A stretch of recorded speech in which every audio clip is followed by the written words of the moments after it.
उसमें बात बजट पर जो तेज वार हुआ है उसकी करेंगे। दरअसल बिहार विधानसभा में विपक्ष के नेता तेजस्वी यादव ने केंद्रीय बजट में निजीकरण पर जोर देने को लेकर केंद्र सरकार पर हमला बोला है। तेजस्वी यादव ने ट्वीट के जरिए मोदी सरकार पर हमला करते हुए कहा कि निजीकरण के पीछे सरकार का मकसद है क्रोनी कैपिटलिज्म बढ़ाना और सामाजिक न्याय मिटाना। उन्होंने ट्वीट में आगे लिखा है कि सभी सरकारी संस्थाओं को बेचकर सरकारी नौकरियां भी ये प्राइवेट कर देंगे तथा निजी क्षेत्र में आरक्षण भी ये लागू नहीं करेंगे। आरक्षण बचाओ यानी कि हैशटैग आरक्षण बचाओ इन्होंने अपने ट्वीट में लिखा है।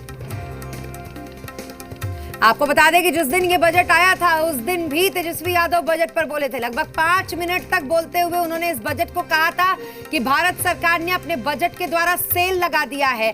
सेल निजी कंपनियों के लिए लगाया गया है, निजी निवेश के लिए लगाया गया है और तमाम चीजों को बेचने का काम हो रहा है। उन्होंने ये भी कहा था कि ये बजट देश का बजट बेचने वाला बजट है देश को। तो वहीं प्राइवेटाइजेशन को लेकर तेजस्वी यादव के ट्वीट पर बिहार में अब सियासत गर्मा गई है। सत्ता पक्ष ने तेजस्वी को अर्थव्यवस्था का गणित समझाने की सलाह दी, तो वहीं विपक्ष ने आरोप लगाया कि केंद्र सरकार हर एक चीज बेचने पर तुली हुई है। चाय बेचने वाला प्रधानमंत्री प्लेटफॉर्म बेच देगा, ट्रेन बेच देगा, प्लेन बेच देगा, BSNL बेच देगा। अब कुछ दिन के बाद गिनना पड़ेगा कि प्रधानमंत्री जी कुछ ऐसी चीजें बता दीजिए 2, 4, 5 जो क्या नहीं बिकेगा। लगता है कि प्रधानमंत्री भारत बेच देंगे।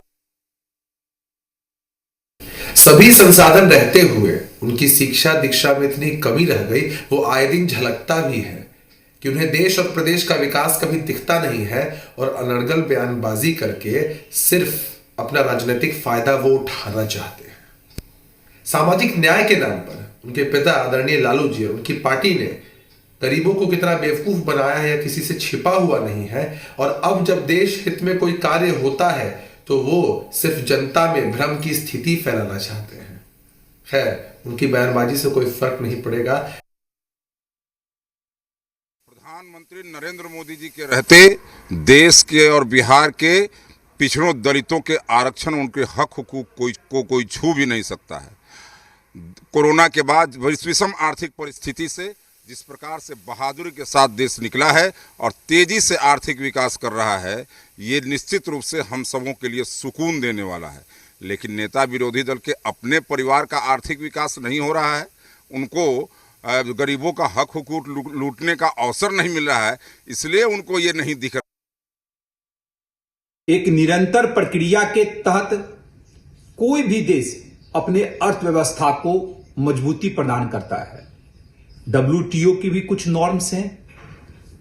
प्राइवेटाइजेशन उसी प्रक्रिया का एक पार्ट है जो किसी भी देश की अर्थव्यवस्था को मजबूती प्रदान करता है। देखिए, ये ट्वीट है तेजस्वी यादव का और इसी ट्वीट के बाद सियासी हलचल जो है वो बढ़ गई है। निजीकरण के पीछे सरकार का मकसद है क्रोनी कैपिटलिज्म की बात उन्होंने इसमें की है और प्राइवेट हाथों में सरकारी प्रतिष्ठानों को बेचकर छीन रही है नौकरियां और निजी क्षेत्र में आरक्षण भी लागू नहीं करेंगे। हैशटैग आरक्षण का एक बार फिर से मुद्दा उठाया। और हमारे साथ हमारे संवाददाता जुड़ चुके हैं लाइव। आशुतोष, एक बार फिर उनके पास चलेंगे। आशुतोष, राजनीति तो हर चीज पर होती है और बजट जिस दिन से आया है उस दिन से तो उस पर बातचीत हो ही रही है। जिस दिन बजट आया ही था उसी दिन लगभग 5 मिनट से ज्यादा तेजस्वी यादव ने मीडिया के सामने इसको लेकर कहा था कि ये सेल था एक तरीके से, जिसमें भारत सरकार ने देश को बेचने का बजट लाया। देखिए, ज़रूर जब से बजट आया था उसके बाद खासतौर से विपक्ष की बात करें तो RJD इस मुद्दे को कैश करने की कोशिश कर रही थी कि आखिर कौन सा मुद्दा उठाया जाए जिसको लेकर के हम लोगों की सिंपैथी हासिल कर सके विपक्ष। और उन्होंने हैशटैग आरक्षण बचाओ मुद्दा नया निकाला है। आपको याद होगा कि 2019 चुनाव से पहले उन्होंने आरक्षण बढ़ाओ मुद्दा उठाया था और 2019 में RJD को एक भी सीट नहीं आई थी। उसके बाद तेजस्वी यादव ने पिछले चुनाव में बेरोजगारी का मुद्दा उठाया था और हालांकि उन्हें बहुत हद तक सफलता भी मिली, 75 सीटें मिली हैं। तो अब नया मुद्दा, चूँकि किसान किसानों का मुद्दा बिहार में फ्लॉप हो चुका है। आपने देखा होगा कि किसान के मुद्दे पर मानव श्रृंखला से लेकर के धरना प्रदर्शन सब चीज हुआ, लेकिन वो समर्थन नहीं मिल पाया और इस बात का मलाल तेजस्वी यादव को भी था। और अब जो बजट आया है उसके बाद तेजस्वी यादव को लगता है कि इसके जरिए लोगों की सिंपैथी हासिल की जा सकती है, क्योंकि उन्होंने साफ तौर पर जोड़ा कि निजीकरण हो जाएगा तो फिर आरक्षण खत्म हो जाएगा और बहुत तरह की बातें उनके दिमाग में चल रही हैं। तो स्वाभाविक तौर पर ये आरजेडी के तरफ से ये एक बड़ा एजेंडा बनाने की कोशिश की जाएगी और अब आरजेडी को लगता है कि निजीकरण हो रहा है यानी आरक्षण खत्म करने की तैयारी है और अब इसके जरिए आम लोगों में मैसेज पहुंचाया जाए, आम लोगों से सिंपैथी हासिल की जाए और तेजस्वी यादव आरजेडी उसी मुहिम में लगी हुई है। जी बिल्कुल आशुतोष, ऐसा कहा जाता है जब बजट आता है उसके बाद, कई आपने अर्थशास्त्रियों को सुना होगा, वो कहते हैं कि बजट आने के बाद ऐसा लगता है कि देश की पूरी आवाम ही अर्थशास्त्री हो जाती है। जो क्रोनी कैपिटलिज्म की बात कही गई है उनके ट्वीट में, उससे यही लगता है कि समझाने की कोशिश तो वो कर रहे हैं लेकिन खुद भी उनको अभी समझने की ज़रूरत है, जैसा कि बीजेपी ने भी कहा। और इन तमाम बातों को लेकर ये ज़रूर है कि कुछ ऐसी बातें होती हैं जो डायरेक्ट हिट करती हैं पब्लिक को, वही करने की कोशिश ट्वीट के जरिए उन्होंने की भी है। देखिए, स्वाभाविक तौर पर ये लगभग माना जाए कि वही कोशिश है तेजस्वी यादव की और इसमें कोई दो राय नहीं है कि आपको आने वाले समय में हो सकता है इस मुद्दे को लेकर के तेजस्वी यादव कोई बड़ा अभियान शुरू करें। हालांकि अभी जो जानकारी मिल रही है, धन्यवाद यात्रा शुरू करने वाले हैं, लेकिन आरक्षण बचाओ मुहिम शुरू करेंगे, क्योंकि आपने देखा होगा कि बिहार की जो पॉलिटिक्स है वो कास्ट बेस्ड पॉलिटिक्स है और आरक्षण के नाम पर आपको याद होगा 2015 में भी इसी तरह का कुछ सिगुफा आया था कि आरक्षण खत्म हो जाएगा और जिसके बाद बीजेपी को यहाँ हार मिली थी। नीतीश कुमार और लालू प्रसाद यादव एक प्लेटफॉर्म पर थे, कांग्रेस एक प्लेटफॉर्म पर थी और इसी आरक्षण बचाओ मुद्दे के आधार पर महागठबंधन सत्ता में आई थी।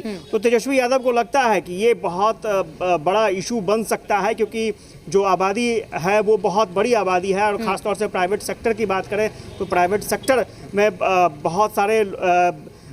बहुत सारी संभावनाएं दिखती हैं पॉलिटिक्स में। अगर आरक्षण का इशू उठाया जाए तो स्वाभाविक तौर पर निजी क्षेत्र में आरक्षण नहीं है लागू और विपक्षी दल के कई नेता इस मामले को लगातार उठा चुके हैं कि निजी क्षेत्र में भी आरक्षण होना चाहिए।